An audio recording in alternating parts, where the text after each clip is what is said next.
Donald Lee on Chismisan. Ano na naman tong issue sa birthday ni Donalyn? Nabas na nga siya doon sa birthday photoshoot niya. May pambabas na naman dito sa mismong celebration ng birthday niya. Na keso hindi daw dapat sineselebrate ng mga mayayaman, ng mga estado, ng mga mahihirap Na keso hindi naman daw ganun mag-celebrate ng birthday sa kanto Na keso for the views lang daw ang ginagawa niya tanong ko lang kayo, no? Ano bang pakialam natin dito? Birthday niya yun. Tingnan nga natin, ano bang meron doon sa kanto style birthday party niya? Bukod sa humataw ng million views ang kanyang vlog para dito, which is good for her kasi content creator siya What do you expect? Meron ba talagang dapat i-bash sa kanyang ginawang birthday party? Silipin nga natin. Binaliktad na si Naing na may tutong as birthday cake. Carry lang naman. Trip niya yan Sa yawan, sa lansangan. Kung dyan sila masaya. Mga iyakang eksena, paglasing na.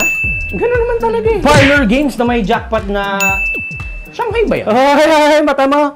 Saan ka tumiting yan Mga tricks sa paghalo ng alak na parang may issue ata yung katabi niya at hindi siya impressed. With special guest Rastaman in the house, yo. At mascot ng... Ano ba to?